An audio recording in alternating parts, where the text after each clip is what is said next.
자, 법사님의 신통력으로 오늘은 여의도보다 경제를 먼저 좀 다루겠습니다. 수요일마다 어려운 경제 술술 풀어주시는 경제법사 박연미 평론가와 함께합니다. 자, 안녕하세요. 안녕하세요. 아니 근데 법사님 오늘은 네. 경제가 아니라 왜 엔터를 가져오셨어요? 엔터가 곧 우리의 대표적인 문화 산업이기 때문이죠. 오늘은 대표적으로 우리나라에서 네로라는 아티스트들이 소속돼 있는 이 소속사들의 분쟁 이야기를 좀 해보려고 합니다. 대표적으로 얘기할 수 있는 아티스트 BTS가 있고요. 또 NCT, 에스파, 뉴진스, 르세라핌 이름만 들어도 화려한 이 회사의 면면을 가지고 있는 이 회사들이 지금 경영권 분쟁의 한창입니다. 네, 잘 모르겠어요 누군지. 네. 자, 방탄 소속사 하이브, 네. 카카오 엔터테인먼트 네. 이 양사가 경쟁하고 있다 이런 이야기도 많이 나오던데? 지금 그 문제의 핵심에 있는 게 뭐냐면 SM 엔터테인먼트라는 회사를 세웠던 이수만 전 대표가 가지고 있는 이 지분을 하이브가 인수를 하겠다라고 발표를 하면서 시장에 정말 큰 엔터 공룡이 탄생하는 거 아니냐 이런 얘기가 나왔는데 SM이면 1등 회사인데 사실. 그렇죠. SM이 사실 이수만 씨의 이름을 딴 내용입니다. 수만 기획이었어요. 원래 회사 이름이. 그래서 SM이 낫네요 이름. 네, 그래서 SM 엔터테인먼트의 지분을 확보해서 하이브가 이제 엔터 공룡으로 거듭날 거냐 아니면 이 이전에 이번 달 7일에 카카오가 현재 SM을 운영하고 있는 경영진과 함께 맺은 계약에 따라서 카카오가 SM의 2대 주주가 돼서 이 회사를 기존 방식 그대로 유지를 하면서 새로운 경쟁 체제를 만드느냐 이걸 두고 논란 중인데 결론부터 말씀드리면 이수만 전 대표는 하이브하고 나는 손을 잡겠다. 카카오에 지분 넘기는 거 나는 반대다. 법원에 지금 가처분을 신청해 놓은 상태입니다. 그러니까 핵심은 SM 내부의 경영권 다툼 이렇게 인식을 하면 되겠군요. 그렇죠. 이수만 전 대표 입장에서는 나는 이런 방식의 경영권이 그러니까 손이 바뀌는 건 원치 않는다. 이건 현 경영진의 일종의 반정이다. 이렇게 주장을 하는 거예요. 반면에 현재 경영진들은 어떤 주장을 하고 있느냐. 행동주의 펀드하고 그 외부 자산운용사에서 2019년부터 꾸준히 SM의 변화를 요구해 왔다. 그래서 SM이 가지고 있는 지배구조가 낡았기 때문에 회사가 가지고 있는 지적재산권이나 여러 가지 경쟁력에도 불구하고 주가가 오르지 않는다는 평가가 꾸준히 있었다. 그 중심에 이수만 전 대표가 가지고 있는 지분, 그리고 이수만 전 대표에게 지불해왔던 로열티, 라이크 기획이라는 자회사가 있습니다. 이쪽에 이 프로듀싱을 맡기면서 연매출의 6%씩을 줘온 이 잘못된 계약 등을 해소하는 게 SM이 큰 회사로 나아가는 지름길이다 이렇게 얘기를 하고 있는 거예요. 야, 근데 그 계약 형태는 이 대기업 집단, 재벌 그룹에서 통행세처럼 뭔가를 떼가던 이런 거랑 좀 유사한 느낌 들기도 하네요. 근데 이게 참 묘한 것이 그 당초에 한 20년 전으로 시계를 돌려보면 제가 그때 문화부 기자였거든요. 그때 당시에 우리나라의 엔터가 산업으로서 태동하고 있던 그때 당시에는 여러 군데 엔터테인먼트 회사 가운데 가장 시스템적으로 경영을 하고 있다는 느낌을 주는 곳이 바로 SM이었습니다. 수만기획이나 아니면 양군기획, YG 엔터테인먼트라고 하고요. 또 JYP가 있었는데 그 회사들 가운데 가장 경영 시스템을 잘 갖춰 놓은 곳이 SM이다 이런 평가를 받았는데 20년 만에 이제 SM은 구멍가게가 아닙니다라는 반기를 드는 곳이 또한 SM이라는 게 좀 아이러니하기도 한데요. 현재 상황이 그래서 주주들에게 소액 주주들에게 우리 편 들어주세요. 양쪽 다 손을 들고 있는 상황이에요. 우리 편 들어주세요. 그래서 2월 한 달 동안 SM의 주가가 31% 이상 급등했습니다. 오늘 뭐 12만 원도 뚫고 올라갔더라고요. 네, 오늘은 그게 왜 그러느냐. 지금 공개 매수를 한다고 하는 하이브 측에서 저희한테 파시면 저희가 12만 원에 사드릴게요. 그런데 아직 전쟁이 끝나지 않았잖아요. 3월 6일에 SM 주총이 있는데 이때 표대결까지 갈 수 있다. 이런 상황이 벌어지니까 어느 쪽에 팔아도 소액 주주들 입장에서는 손해나지가 않는 장사이고 하이브가 공개적으로 매수를 해주겠다고 약속한 금액이 12만 원입니다. 그런데 오늘 12만 원 위로 훌쩍 올라가 있는 상태고 오늘만 해도 한 5% 가까이 올랐더라고요. 그러면 카카오가 이미 2대 주주가 되겠다면서 우리가 신주도 발행하는 그 돈도 내고 전환사채도 발행하는 그 돈도 내서 한 2천억 원 우리는 쏠 각오가 되어 있다. 현재 경영진하고 이 편을 먹었는데 카카오가 여기서 물러날 거냐 아니면 하이브와의 어떤 화해 제스처를 취할 거냐 중간에서 단단히 뿌리 나 있는 이수만 씨를 어떻게 설득할 거냐 이 과정은 현재 진행형입니다. 네. 자, 문화부 기자 출신 경제법사시니까 아실 것 같아요. 자, 하이브는 이미 거의 글로벌 기업으로 그렇죠. 성장해 있는데 네. SM을 원하는 이유는 그럼 뭐라고 봐야 됩니까? 하이브가 가지고 있는 경쟁력은 결국은 아티스트죠. 아티스트인데 SM이라는 독보적인 그 1세대 엔터테인먼트 회사가 가지고 있는 지적재산권 역시 막강합니다. 현재도 NCT, 에스파, 뭐 소녀시대, 샤이니, 엑소 이런 그룹들이 여전히 쟁쟁하게 활동을 하고 있고요. SM이 가지고 있는 기획력 이런 것들을 높이 사기도 했고 궁극적으로 보면 이건 엔터 산업하고 플랫폼의 결합이 앞으로 어떤 전선을 형성할 것이냐 거기까지 보셔야 되거든요. 단순히 아티스트 대 아티스트의 경쟁에서 그치는 게 아니라 하이브는 이미 네이버하고 손잡고 우린 글로벌 시장으로 나가겠다 선언을 한 마당이에요. 그런데 이 와중에 카카오랑 SM이 편을 먹고 여기서 어떤 연합전선을 구축해서 해외에 웹툰도 팔고 드라마도 찍고 메타버스도 만들고 이렇게 한다. 하이브 입장에서는 하이브가 사명을 빅히트에서 하이브로 바꿀 때 제일 처음에 내세웠던 게 세계 최고의 엔터테인먼트 라이프스타일 플랫폼을 만들겠다라고 했거든요. 그냥 기획사가 아니라 사업 플랫폼을 영역이 만들겠다. 겹치죠. 이렇게 되면 카카오하고 하이브가 결국은 궁극적으로 놓고 싸우는 시장이 겹치게 됩니다. 그래서 SM이 카카오하고 편을 먹으면 안 되는 거죠. 그래서 이런 큰 그림들이 밑단에 작용하고 있는 거라서 어느 쪽이 더 옳고 그르냐 글쎄요. 이거는 단순히 옳다 그르다로 말할 수 있는 상황은 아닌데 한국이라서 가능한 싸움인 것만은 분명합니다. 어떤 면에서 그렇습니까? 세계 최고의 엔터테인먼트 회사들이 한국에 있다. 그리고 세계 어디에서나 소구할 수 있는 아티스트들이 한국에 굉장히 많다. 하이브가 SM을 흡수할 때 우리가 우려하는 것도 그거잖아요. 소위 스엠스러움이 사라질까 봐 그걸 우려하는 거고 하이브하고 SM이 같이 갔을 때 SM 안에 직원들이 걱정하는 것도 역시 마찬가지입니다. 하이브 산하의 하나의 레이블이 되기에는 우리가 가진 유산이 너무 많다. 그러니까 결국은 돈 얘기도 있지만 이 안에는 1세대 엔터테인먼트를 이끌어왔던 사람들의 자존심 싸움, 향후의 글로벌 엔터 시장을 두고 싸우는 플랫폼 간의 격돌도 들어 있습니다. 아유, 문화평론가도 하셔도 될 것 같은데. 자, 그럼 카카오는 그림을 그릴 때 네. 어떤 그림을 그리면서 손을 잡아야겠다 이렇게 결정을 한 겁니까? 카카오는 카카오 엔터테인먼트라는 회사의 상장을 준비하고 있어요. 카카오 엔터의 상장. 그렇습니다. 카카오 엔터테인먼트라는 회사는 뭐냐? 2021년에 카카오 페이지랑 카카오 M이라고 하는 그러니까 웹툰부터 시작해서 뭐 여러 가지 콘텐츠들을 유통하려는 회사를 한 군데로 모아놓은 콘텐츠 전문 자회사예요. 근데 이 회사가 상장을 준비하려고 하면 우린 이런 게 있어라고 내세울 게 필요하잖아요. 그러니까 우리가 가진 구색이 뭐냐? 우리 캐비넷 안에 뭐가 들어있느냐?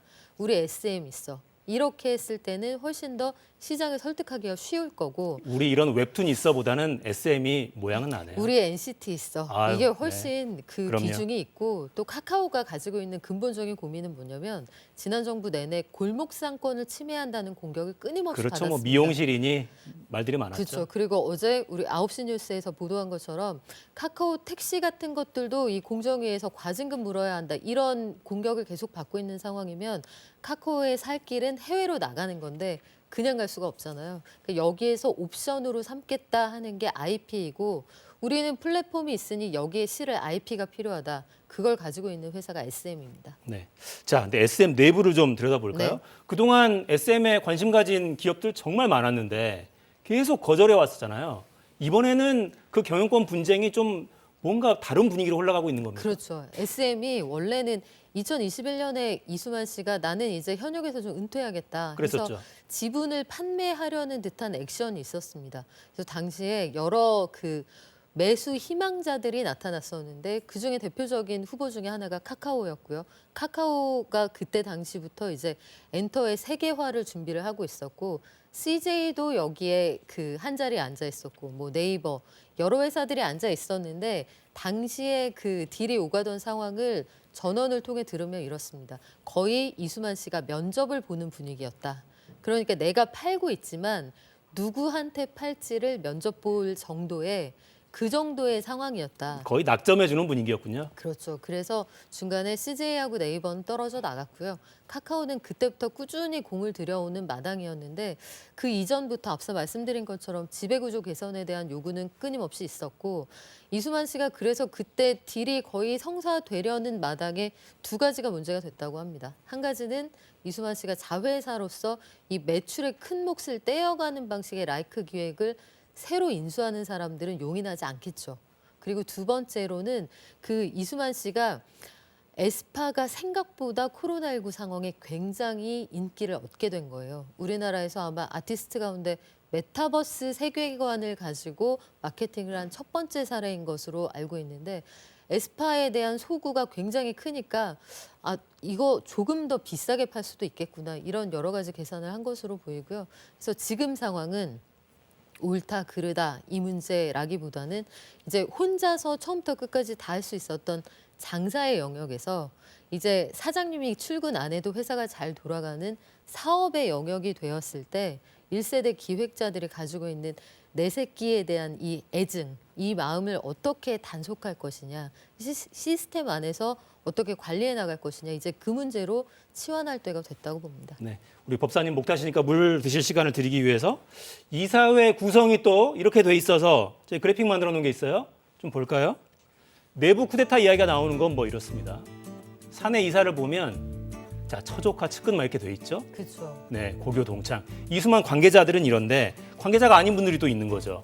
그렇죠. 그리고 지금 저기에서 이사회 구성도 보면 이제 이수만 씨는 카카오가 2대 주주가 된다는 소식을 지난 7일에 해외에서 들었다는 거예요. 아, 모르고 있다가 그렇죠. 그래서 내부에서 반정이 일어났다. 이른바 브루투스 너마저 이런 상황이 벌어졌다는 거예요. 지금 저 구성에서도 보시면 친구이거나 내가 키웠던 뭐 회사의 후배이거나 처조카이거나 관계가 이런데 니들이 나한테 이럴 수 있어? 여기에 대한 인간적인 배신감도 좀 있었던 것으로 보이고요. 아직까지 1세대 기획자들은 내가 아니면 안 돼.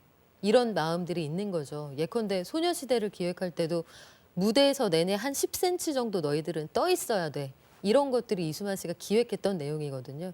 그러니까 뭐 예기치 않게 과거를 자꾸 소환하게 되는데 1세대의 그 기획자로서의 이수만 씨는 굉장히 탁월한 측면이 분명히 있었습니다. 뿐만 아니라 뭐 그때 당시에 문화부 기자들을 직접 만났던 1세대 기획자들이 아티스트에 대한 회사에 대한 사랑도 남달랐는데 이제 시대가 꽤 많이 변했고 시장이 상당히 성장했다는 거 여기에 대한 자성도 좀 필요할 것 같습니다. 참, 나 아니면 안 돼 이런 생각들을 내가 이 회사를 어떻게 키웠는데 이런 생각을 당연히 하게 되는데 그렇죠. 이미 시장에서는 그런 덩치로 바라보고 있지 않다. 이수만 씨가 어제 이 논란이 벌어진 다음에 공식 석상에 처음 나왔다는데 표정이 그렇게 어둡진 않았다고요? 그렇죠. 거기 현장에서는 이제 김민종 씨가 그 오랫동안 그 소속 배우로 활동을 했던 또 의리의 아이콘이기도 합니다. 영화 배우로 유명한 분인데 김민종 씨가 현장에서 이제 그 에스코트를 했고요. 현장의 분위기에도 이수만 씨를 굉장히 반기는 분위기. 그러니까 아 여기에는 내가 아직 SM의 실질적인 수장임을 인정하는 사람들이 많구나 이런 것들을 좀 느꼈을 테고 어찌되었든 440개 군소 소속사들이 모두 합쳐져 있는 그 연예제작자협회에서는 그래 우리는 1세대 그 설립자를 지지한다 이런 성명도 나왔기 때문에 아마 이수만 씨 입장에서는 본인의 입지가 지금 그렇게 불리하지 않다 이렇게 느끼고 있는 것으로 보입니다. 근데 사실 이게 뭐 정치도 아니고 여론전으로 갈 건 아닌 그렇죠. 것 같은데 네. 어떤 명분이 있어야 주주들이 움직이고 시장이 반응해야 될 거 아니에요? 네. 어떤 논리를 펼까요, 앞으로? 두 가지인데요. 한 가지는 주주의 이익이 극대화되느냐 이 문제입니다. 지금 거론하는 카카오, 하이브, SM 모두 상장사인데요. 카카오 시총이 28조 2천억 원. 그러니까 뭐 페이, 뱅크, 게임 빼고요. 카카오 자체로만. 그리고 하이브도 시총이 8조 원이 넘는 회사입니다. SM도 2조 9천억 원의 시가총액을 가지고 있는 회사들이고 주주 가치를 극대화하는 방향이 하나 필요할 테고요. 다른 한 가지는 무엇보다 팬들이 너무너무 사랑하는 아티스트들의 미래를 얼마나 보장할 수 있느냐일 텐데 최근에 좀 안타깝게 느끼는 게 샤이니 멤버 키 씨가 이제 13일에 이렇게 공식 석상에서 얘기를 하더라고요. 나는 콘서트도 하고 싶고 새 앨범 나와서 너무 열심히 활동하고 싶은데 불안하다. 누구랑 얘기해야 될지 모르겠다. 아티스트들이 미래를 확신하게 하면서 주주 가치를 극대화하는 방향. 저는 그걸 기대하고 있습니다. 네. 90년대에 우리 소시 응원하는 마음으로 SM 주식 사자 뭐 이런 움직임도 있었거든요. 90년대요. 너무 옛날. 네.